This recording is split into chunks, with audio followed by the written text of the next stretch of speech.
Giovanni Antonini, we have just heard the two symphonies, Maria Theresia and Fire. After the break, we will hear the so-called Hornsignal Symphony, which is also the motto for the whole concert evening. In all these symphonies, the horn section plays an important role. Now, the horns in your orchestra, Il Giardino Armonico, are natural horns. So, what is special about this instrument compared to the modern-day French horns we usually see in the Romantic orchestra? It's mainly the character of the hunting character that the natural horn has. And what is very interesting that Haydn used the horns in the sense to give this hunting on something war character, but also in a melodical style. The part by Haydn of the horns are very demanding and often very high, like it happens also in Baroque horns. If we think, for example, the Bach Brandenburg Concerto No. 1 is very virtuosistic and very high. Also because in that time, it seems that trumpet players played also horns. And this means that they were used to play very high parts, even on the horns. And exactly what happened in the symphonies by Haydn, especially the Hornsignal, but also the Maria Theresia. At the very beginning, right? In the very beginning. They play in the register of the trumpets that makes very particular sound, quite different from the idea of the romantic horn that is in the side of more lyrical, more dark. This is a very bright sound, and is, I would say, is very 18th century and again Baroque idea of the horns.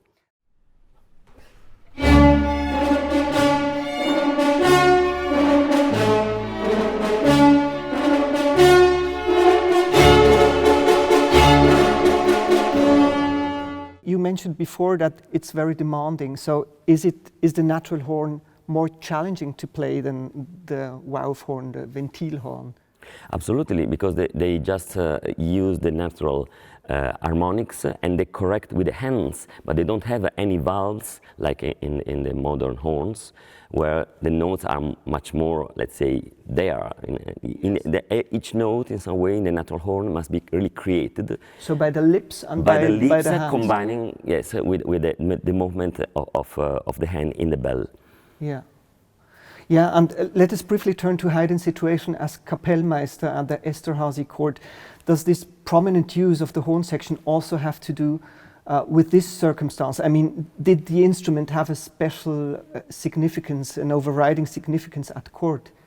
Yes, it seems that there was a very strong group of horns in a certain moment of four.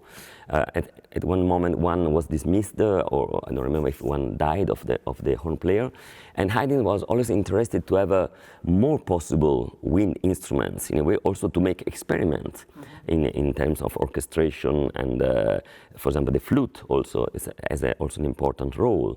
But because as Haydn told, when he was in Eisenstadt at the service, or in Esterházy, in the service of the Prince Esterházy, he was in a way isolated from the world. And he told in his first biography, he had to be original. And to be original also meant to make experiment about the combination of the instruments. And to have four horns was a big occasion to try to make this experiment. In fact, the piece is quite unique in terms of result. Yes.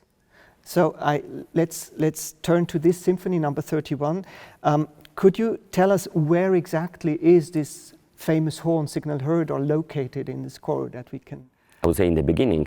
Like the tam ta ta ta ta. Yam pa pa pa pa pa pam pa pa pa pa pam. Immediately the four horns are really the main, let's say, the main actors of the symphonies, starting with the forte, and let's say the strings are more like a public listening this this sound full of force, very strong, and but in the second movement, the character of the horns change because. They become more melodical in a way. They play like the flute or like the cello that they have also solo, or the violin. Yeah. So you can see, you can feel this different aspect of the instruments. I would say that the lyrical aspect that you can find in the second movement was the one that was mainly developed after, in the Romantic time, where the horn became really also, not only, a melodical instrument like the flute, like the oboe. But this is in the second movement, this is also clearly audio. Yes, in the variations, yes. Yeah. Let's going back again to this signal. Is it, do you know, is it a real quotation of a known motive at that time, or does it have a meaning? Is it about hunting or stagecoach? Or I cannot say. I'm not sure about this, but for sure the language is the language of the hunting horns, and with this rhythm tam parada pa pa pa pam parada pa pa pa. It's really a part of the repertoire of the language of the hunting horns. Yeah. And does this occur again in the symphony, or is it just? Yes, in the very end. The very end, after there is suddenly, after the variation, a presto, so the same idea, the same thema we have in the very beginning, that is allegro, is played very fast in the end. It's let's say, a coup de théâtre, like we find very often in Haydn music.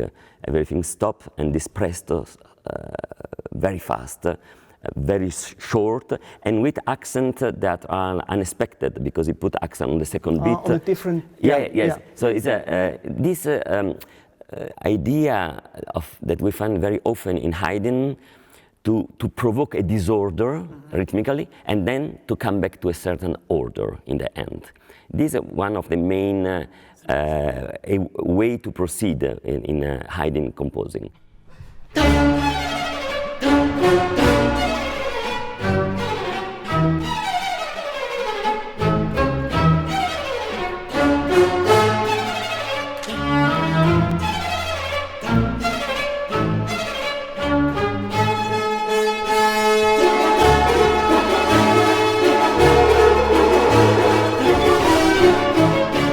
That is also related to, let's say, to a social idea. In a way, there was the emperor, Maria Theresia, and so Haydn was a man that was projected in the future, but also was absolutely a man of 18th century. And Beethoven will change this idea. Yeah. You mentioned the end of the symphony, and what strikes me is that, like, the last movement is a variation of, it's 7 variations of a theme. Could you explain to us what is a variation in music? Not easy to explain. It means that you have a thema that is played first by the strings, and then the same idea has some variation in terms of notes, but the bass, the harmonical structure is the same.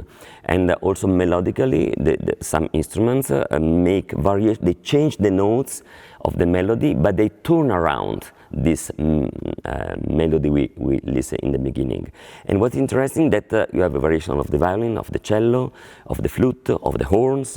So it seems that each group, each instrument, will become an actor, show how it can develop with his language. The flute has a triolet, and the violin is very virtuosistic, the cello is playing very high. So it shows the gift that the instrument of the players, and also was a way of Haydn to show his players also to the public. Yeah, all of tonight's symphonies have nicknames, like we mentioned it: Maria Theresia, Fire, Hornsignal.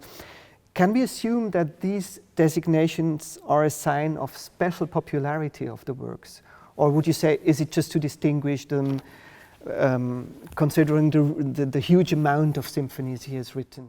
I think both, because the need to recognize the piece was very urgent. When we speak about Beethoven, we know 9 symphonies, but when we speak about Haydn, more than 100, and we have to think that in the time didn't exist a catalogue that in a way we say, okay, number 45, okay, it's this. So they needed absolutely some nickname to say, okay, Farewell Symphony, Hornsignal, and immediately you can know which one. And to say just 45, 50, 31 had any sense in that time. Haydn 2032. 2032 is the 300th birth anniversary by Haydn, of the composer. Is an amazing and it's an ambitious project, and it requires an incredible staying power over so many years. Now, 7 years have covered by now, and I would say it's a third of this long way. I would like to ask you, how are you doing with it? I have to say that more and more I like the project, because it's really discovery. You know, when we speak about Haydn symphonies, in general, at least I speak for myself, I knew, I can say, 10, 15 symphonies, the most famous. The last, for example, the London Symphony, the symphony for the English periods, or the farewell, this. But there are a lot of symphonies that are incredible, interesting and nice, that are quite unknown. And in a way to discover more and more this repertoire, and also studying these pieces, trying to find really a key to go inside is absolutely more and more exciting adventure. You are right, we are more or less we recorded one third, and it's a lot of work because we have the possibility really to work on the symphony in terms of rehearsals, to play concerts, especially before the recording. This was not the case before the situation we are living. So we can really go inside of this music that apparently can seem very simple sometimes. When I open the symphony for the first time, I say, this is very simple, will be not too, and it's not, absolutely not. Because as a performers, as interpreters, you have really to find the way to give life to this music, where many things are not written down on the score, but there is a sort of hidden code. Can you make an example? What is not written? For example, dynamics. Dynamics. I would say how to shape the phrase, that the characters of of each single movement is very important. In Haydn, I think there is again this very often this idea, Baroque idea of portrait of character through the music. That, for example, you can find in French music. For example, Couperin music, you have titles, sometimes titles related to a person that we don't know more. Anyway, through the music, you have to describe an aspect, a human aspect of this person, of a general character, of, I don't know, the rage, the sweetness, but in a very refined way. And I'm particularly fascinated by these slow movements by Haydn, because in general are very long, and the challenge is try to sustain until the end music that very often is done with, there is a prescription of pianissimo, piano, almost always during the piece. So you move in a very subtle field, where in a way it's easy to fall down and to become boring. But on the other side, if you are able to keep this tension, this sometimes even abstract idea of the music, and you arrive to the end and you say, okay, now the piece ended when it had to finish, for me is the best satisfaction musical, because you are working with very few elements. There's also a sort of philosophical approach to this music, is to play with the empty, very empty, but I would say it's a poetical aspect.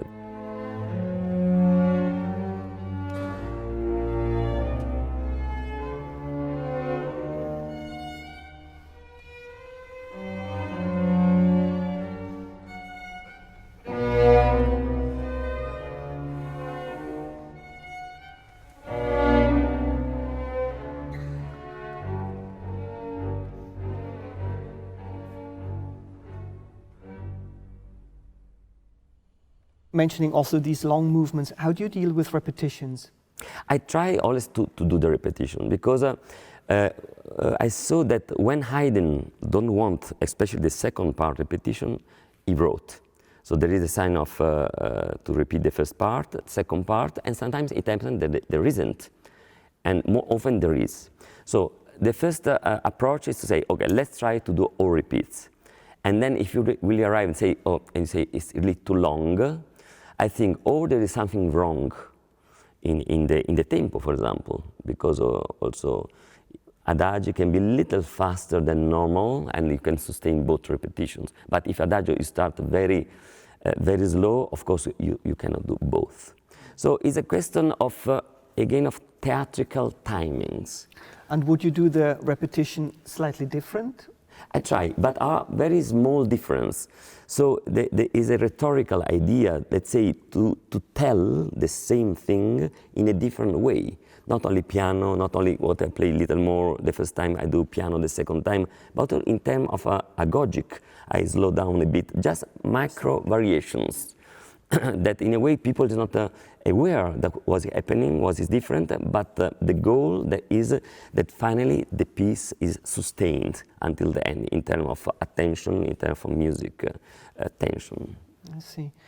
And I wonder, do you plan the programs, I mean the combination of the different symphonies, do you or did you plan them years in advance, like from the beginning, or do the ideas still change or develop? Absolutely, yes. I didn't plan from the beginning. I'm very last minute program. So you look and think what could fit? Yes, because each project gives me a new hints, new experience, that new ideas for the next, or even to correct something that maybe was not 100% focused, and you try to improve also in terms of programming and put together the pieces. So of course we have to program at least 3 or 4 projects in advance, because the concert hall need to know. But and sometimes I also change, because I see in a big panorama of the Haydn symphonies, you can find, okay, maybe this one fits better to this. And also the choice of the pieces by other composers. Yeah, that's what I wanted to ask you. Yeah. So you still stick to it? Absolutely. For example, you know, the project we did, Roxolana, we put even Bartok music, yeah. the Romanian dances that were performed with Baroque instruments. And the link was the relation by Haydn with folk music. That is very clear also in Bartok music, but also in Haydn. Very often you have quotations, especially in the trios of minuet or minuetti, of folk themes. So this was the hint. But in a way, we find that this link very, very late. I couldn't find a good piece to put together, and finally we had this idea.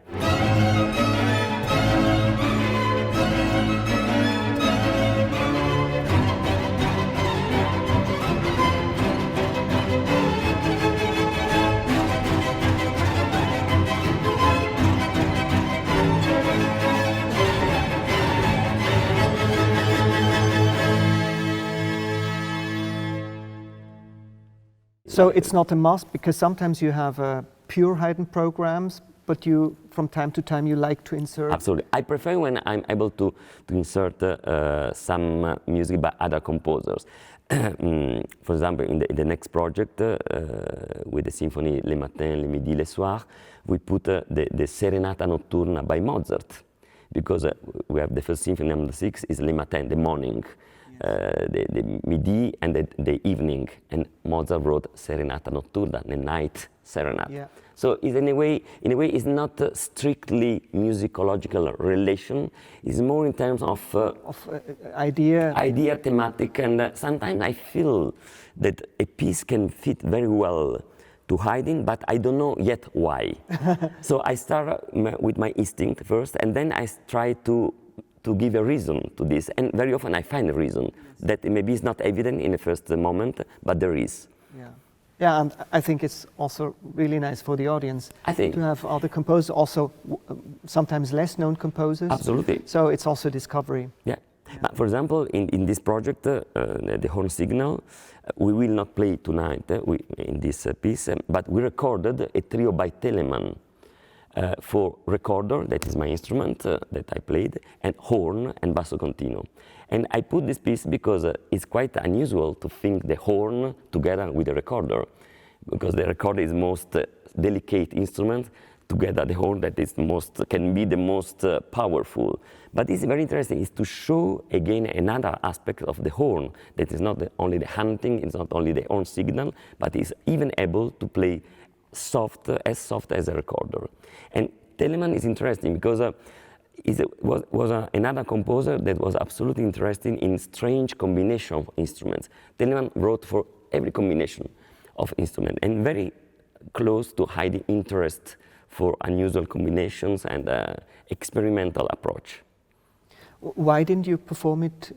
Is it because of the Corona situation? Or? No, because when I conduct, I prefer to don't play and to don't alternate. Oh, yeah, of course. Yeah. I understand. And I think the program for a concert evening is enough long. And obviously. Yeah. Also to change conducting. When you conduct, you're really focused on the group, and then to come back on the instrument is not too easy. I see. Would you say that the image of Haydn has developed in concert life through these 7 years? I would say yes.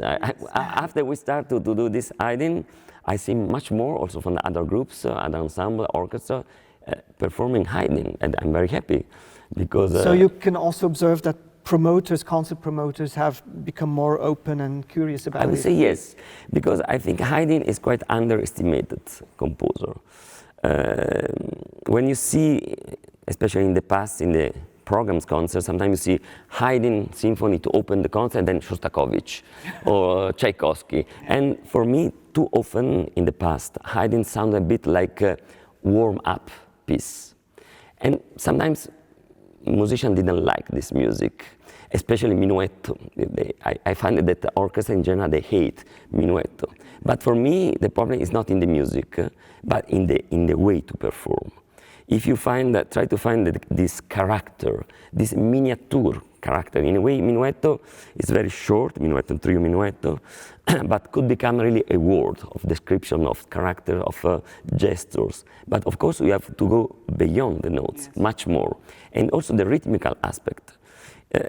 Let's say the classical approach in general to perform minuetto is much more to the idea, close to the idea to perform it in free, like 1, 2, 3, 1, 2. That makes sounds very often too stiff, to not dancing. And if you start to think in one with different of weight inside of the bar or between the bars, for me become even the most beautiful movement for me in the symphonies. The menuets, yeah. Yes, that can be strange to tell because I know many musicians that they hate me. But for me the problem is not in the music. But again, where is the key to enter in this world?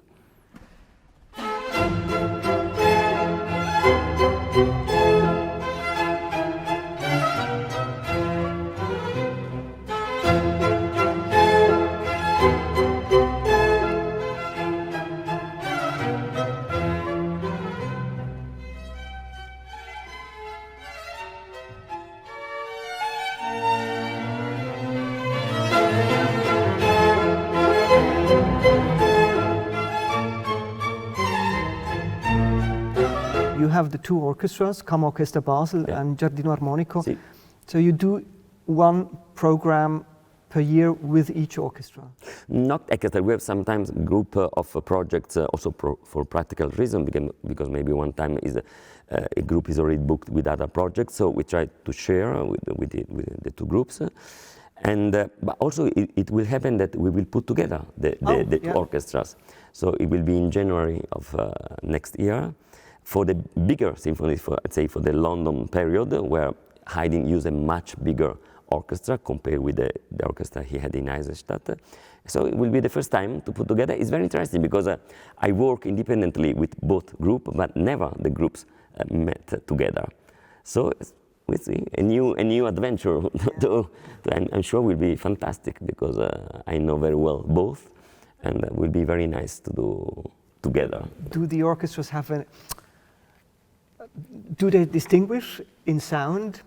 Yes, absolutely. Yes. They have a difference. Everyone has different gifts, different sound, and you never know when you start a new project. I'm very curious to see how it will sound, and so this is the next step in our Haydn adventure.